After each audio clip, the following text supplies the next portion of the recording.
আমাদের মধ্যে এমন অনেকেই রয়েছেন যারা মূলত সাধারণ আইডি কার্ড বা লেমিনেটিং আইডি কার্ড পেয়েছি, বাট আমরা এখন পর্যন্ত স্মার্ট কার্ড পাইনি। তবে আজকের ভিডিওতে আপনি জানতে পারবেন কিভাবে শুধুমাত্র একটা এসএমএস করার মাধ্যমে আপনি আপনার স্মার্ট কার্ডটির বর্তমান অবস্থান জানতে পারবেন। সেটা কি তৈরি হয়েছে নাকি এখনও তৈরি হয়নি, আপনি কবে পাবেন, কোথায় পাবেন, কিভাবে পাবেন, সব কিছু আপনি জাস্ট একটা এসএমএস করার মাধ্যমে জেনে নিতে পারবেন ঘরে বসে। চলুন আপনাদেরকে আমি বাকি বিষয়টা দেখিয়ে দিচ্ছি। এরকম দারুণ এবং ইন্টারেস্টিং ভিডিওগুলো সবার আগে পাওয়ার জন্য এখন এই চ্যানেলটিকে সাবস্ক্রাইব করে আমাদের পাশেই থাকবেন। এটা করার জন্য আপনি প্রথমে আপনার মোবাইলের যে মেসেজ অ্যাপ্লিকেশনটি আছে সেটা আপনি ওপেন করবেন। তার আগে আপনাদেরকে আমি একটি কথা বলে রাখি, সেটা হচ্ছে আপনার মোবাইলে যদি মিনিট থাকে, মানে ব্যালেন্স যদি থাকে মিনিট বা মেসেজ প্যাক, তাহলে কিন্তু আপনি এখানে মেসেজটি করতে পারবেন না। মেসেজ করলে কোনো কাজ হবে না। আপনার মোবাইলে টাকা থাকতে হবে, ব্যালেন্স থাকতে হবে টাকা, তাহলে আপনি এটা করতে পারবেন।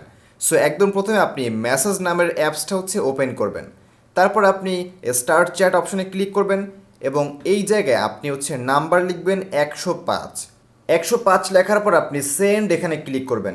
ক্লিক করার পর আপনি নিচে একটা টাইপিং অপশন পেয়ে যাবেন, টেক্সট মেসেজ। আপনাকে এখন এখানে যেটা লিখতে হবে সেটা বড় হাতের ওয়ার্ড দিয়ে লিখবেন এস, তারপর লিখবেন সি, তারপর একটা স্পেস দিবেন, তারপর লিখবেন এনআইডি, তারপর আপনার এনআইডি কার্ডের যে নাম্বারটি রয়েছে আপনি সেই নাম্বারটি এখানে টাইপ করবেন। সো এনআইডি কার্ডের নাম্বারটি টাইপ করার পর আপনি সেন্ড অপশনে ক্লিক করবেন। তাহলে আমাদের মেসেজটি কিন্তু সেন্ড হয়ে যাবে। এরপর আপনাকে কিছুক্ষণ ওয়েট করতে হবে, 1 থেকে 5 মিনিট সর্বোচ্চ। তো আমরা একটু ওয়েট করে নিচ্ছি আমাদের রিপ্লাই মেসেজ আসার আগ মুহূর্ত পর্যন্ত। কিছুক্ষণ অপেক্ষা করার পর আমাদের ফিরতি মেসেজ চলে আসছে। দেখতে পাচ্ছেন এখানে লেখা আসছে আপনার কার্ড তৈরি হয়েছে।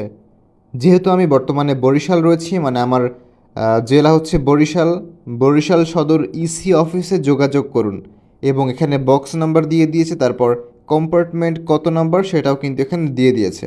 সো এখানে গিয়ে যোগাযোগ করলেই আপনার এই বক্স নাম্বার দিলেই এবং আইডি কার্ড নাম্বার দিলেই কিন্তু আপনাকে তারা কার্ডটি কিন্তু প্রোভাইড করবে, যদি আপনার কার্ড তৈরি হয়ে থাকে। আশা করছি কিভাবে কি করতে হয় বুঝতে পেরেছেন। সো এভাবে মূলত আপনি একটি এসএমএস করার মাধ্যমে আপনার স্মার্ট কার্ডের বর্তমান অবস্থান সম্পর্কে জানতে পারবেন এবং অফিস থেকে চাইলে আপনি আপনার স্মার্ট কার্ডটি কিন্তু তুলতে পারবেন।